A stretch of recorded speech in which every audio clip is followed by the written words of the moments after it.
Customers ask to settle their bill in private. Then server instantly breaks down when she realizes why.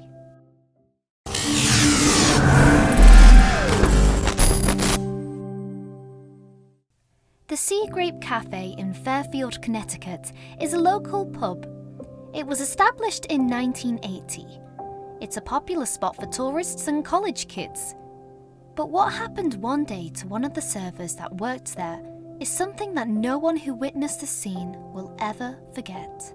What exactly happened to this waitress? I will tell you in a moment. But before we continue, make sure you hit the like and subscribe button below. And don't forget to turn your notifications on so you don't miss our new videos. Ashley Latella was working one weekend in December. She'd been waitressing and bartending at the Sea Grape for 3 years. She thought this weekend would be like any other, but she didn't know what the universe had in store for her. She was serving a group of 3 men. The men were ready to leave and asked for their check, so Ashley brought it over to them. It came to $112. Surely that was a hefty bill for one night of drinking, but it shouldn't amount to any trouble, Ashley thought.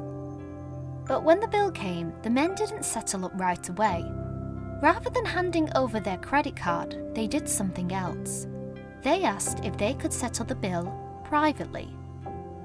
The request was unsettling for Ashley, considering that her uneventful shift had left her very tired. Ashley found the request odd. It was a strange request and I was a little concerned, she said. She did what any waitress would do.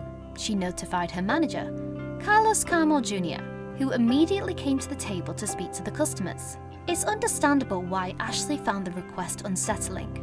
A customer asking to do something in private is likely because of something negative. It could be a complaint. Maybe they're unable to pay their bill. Carlos and Ashley took the meeting in the kitchen, and Ashley expected the worst. The customers, however, were only looking to do exactly what they'd said. They wanted to settle their bill, but there was a reason they wanted to give their credit card privately. They signed the bill with a generous tip, $500. But the customer told Ashley to look again. At first I thought it was $500, but the gentleman told me to look closer, and I realized it was $5,000, she said. They were tipping $5,000 on a $112 bill. Ashley was overwhelmed by the gesture. I burst into tears because I was so happy and thankful, she said. Although she'd received some large tips in her day, she'd never gotten anything like this. It's not every day you get a 4,464% tip. Ashley thanked them for their generosity. Afterwards, I gave him a hug. It was such a nice gesture, she said. But the patrons weren't the only ones with nice gestures in mind, and they weren't done spreading joy in this town. Ashley decided to share her good fortune with other staff at the Sea Grape. She split the tip amongst the 4 bartenders who were working that night. Ashley's generous spirit didn't stop there. She had more to give. Ashley didn't keep her money to herself.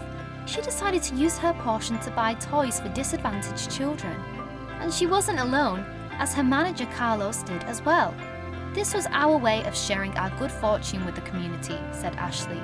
She and Carlos gave the toys to Al's Angels of Westport. Al's Angels provides 17,000 gifts to children who are facing illness or financial hardship. Ashley had a message for others on the spirit of generosity.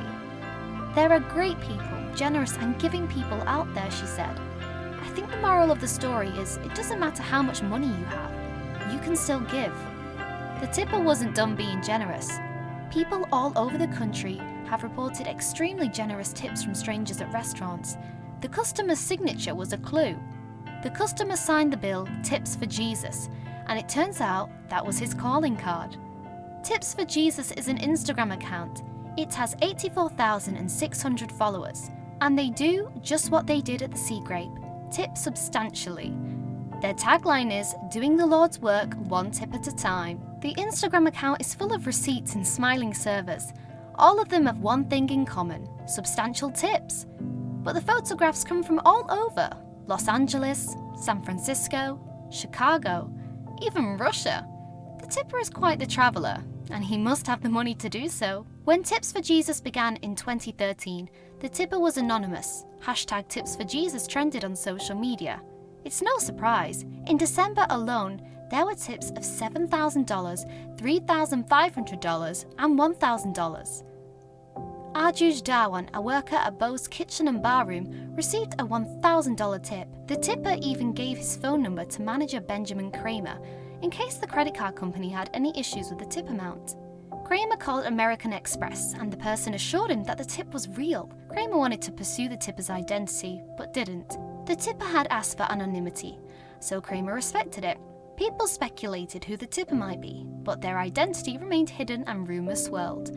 Then in 2017, their identity was confirmed, and the rumours about where his wealth came from were put to rest.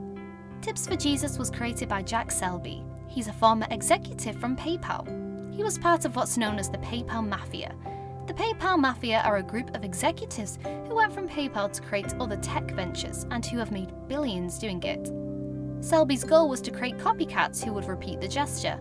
By showing the tips on Instagram, he was hoping others would copy the move.